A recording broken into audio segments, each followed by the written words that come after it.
Let's talk about the AL Central. The White Sox are heavy favorites here at minus 195. The win total at 91.5.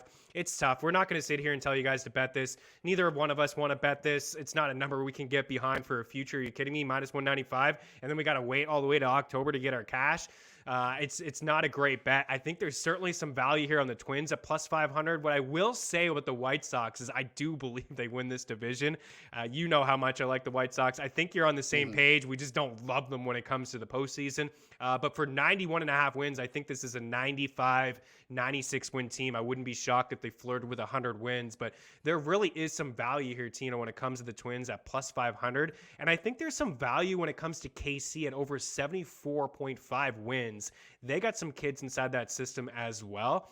And I don't believe that they're going to be sellers. I think that they're going to roll with what they have, and maybe we'll see some of their prospects like Bobby Witt, maybe just, take baseball, tear the cover off the ball is really what he's going to do this year. But what do you make of this division? It's not as competitive as the West or the East in the American League. Definitely not. So the two things that jump out, I'll touch on the futures odds in a second, but I'm taking the under at 76.5 of Cleveland. I'm taking the over of Detroit at 77.5. I'll tell you why.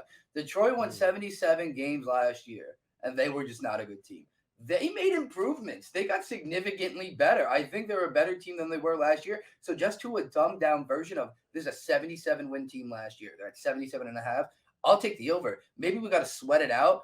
Javi Baez is going to change things up. I think Akil Baddoo takes a step in the right direction. They have a young prospect in Riley Green who's going to come up. He just hit his first home run of the spring. He's going to be an outfield guy. Spencer Torkelson's going to get some reps. Like, these are high value prospects who can come in. If we want to get hyped about the Mariners, match that energy over in Detroit. Now, their pitching is somewhat of an issue. I can see that out. But, they go out and get Eduardo Rodriguez if he can stay on the hill. They at least have an ace, right? Skubal, whatever. But Casey Mize, maybe he somehow figures it out. Another top prospect. It's just they have the guys there to maybe be a 500 team in a division that I just think is going to be bad. You got to think the Royals could get there over, but I feel like these teams are going to beat up on each other. A lot of them will, at least outside of Chicago.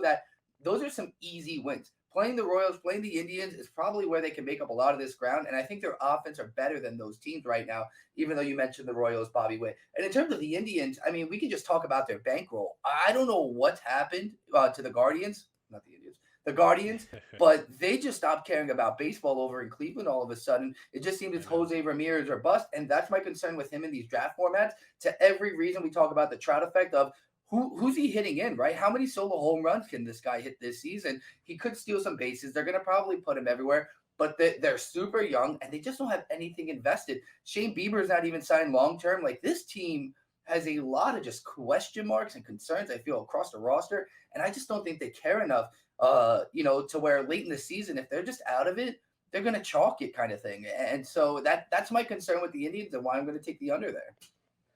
Yeah, and again, let's put up that board again. I agree with actually a lot of your takes. I think Detroit has a lot of promise and a lot of offer. And there's a comment here, Tigers with a higher win total than the Indians, now the Guardians, is dumb.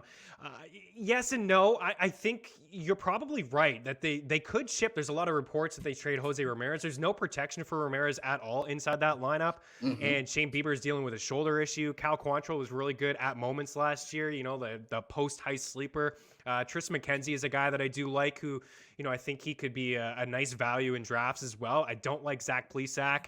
I'm not a big Savali fan either, and I am concerned about Bieber's shoulder. I like Emmanuel Clase. I think he's going to be one of the better closers in baseball, but other than that, I don't really like their bullpen either. There's just not a lot of great bats inside this lineup. Franmil Reyes has got some pop, but he doesn't really hit for average. Other guys in this lineup, Bobby Bradley was okay at moments last year, like a DFS play, but I just don't think that this Cleveland team has a whole lot offensively to offer. And if they do trade a guy like Jose Ramirez, then we're looking at them being one of the worst teams, I think, inside this division. If they trade Jose Ramirez, Meaney, sheesh. This is a bad lineup. This is a really bad lineup. A brutal lineup. We got to get out of here because you got some NBA and some NHL picks to get to as well. But I will say the White Sox Mike, he said he'd be taking the under. They were a 93-win team last year, getting nothing from Luis Robert, getting nothing from Eloy Jimenez. Both of these guys were hurt. Now you're having them inside the lineup. I think we'll see them add to what is really, really strong offense and a really good bullpen as well. Yes, Josh, if they trade Ramirez, they definitely go under.